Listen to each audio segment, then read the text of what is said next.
ओम अस्य श्रीरुद्रकवचस्तोत्रमहामन्त्रस्य दूर्वासा ऋषिः अनुष्टुप् छन्दः त्र्यम्बकरुद्रो देवता ह्रां बीजं श्रीं शक्तिः ह्रीं कीलकं मम मनसोऽभीष्टसिद्ध्यर्थे जपे विनियोगः ह्रामित्यादि षड्बीजैः षडङ्गन्यासः ध्यानं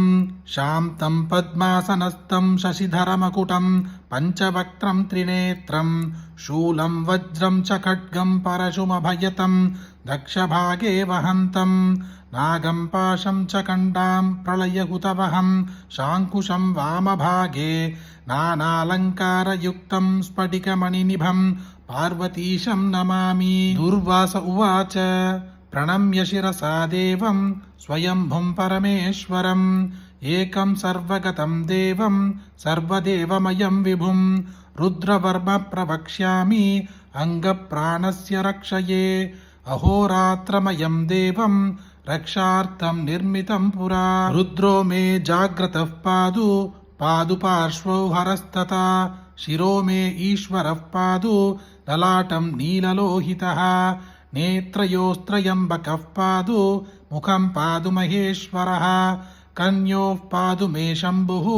नासिकायां सदाशिवः वागीशः पादु मे जिह्वाम् औष्टौ पाद्वम्बिकापतिः श्रीकण्ठः पादु मे ग्रीवां बाहूं चैव पिनाकधृत् हृदयं मे महादेवः ईश्वरो व्यात्स्तनान्तरं नाभिं कटिश्च वक्षश्च पातु सर्वम् उमापतिः बाहुमध्यान्तरंश्चैव सूक्ष्मरूपः सदाशिवः स्वरं रक्षतु सर्वेषु गात्राणि च यदाक्रमं वज्रशक्तिधरंश्चैव पाशाङ्कुशधरं तथा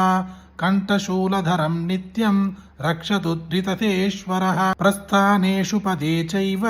वृक्षमूले नदीतटे सन्ध्यायां राजभवने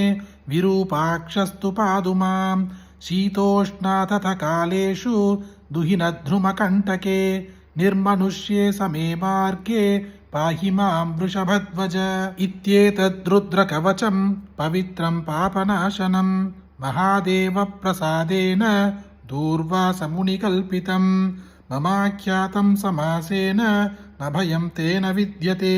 प्राप्नोति परमारोग्यं पुण्यमायुष्यवर्धनं विद्यार्थी लभते विद्यां धनार्थी लभते धनं कन्यार्थी लभते कन्यां न भयं विन्दते क्वचित् अपुत्रो लभते पुत्रं मोक्षार्थी मोक्षमाप्नुयात् त्राहि त्राहि महादेव त्राहि त्राहि त्रयीमय त्राहि मां पार्वतीनाथ त्राहि मां त्रिपुरन्दक पाशं खड्वाङ्गदिव्यास्त्रं त्रिशूलं रुद्रमेव च नमस्करोमि देवेश त्राहि मां जगदीश्वर शत्रुमध्ये सभामध्ये ग्राममध्ये गृहान्तरे गमनागमने चैव त्राहि मां भक्तवत्सल त्वं चित्त्वमादितश्चैव त्वं बुद्धिस्त्वं परायणं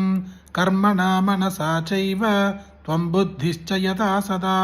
सर्वज्वरभयं चिन्ति सर्वशत्रून्निवर्तयाय सर्वव्याधिनिवारणं रुद्रलोकं स गच्छति रुद्रलोकं स गच्छत्योन्नमः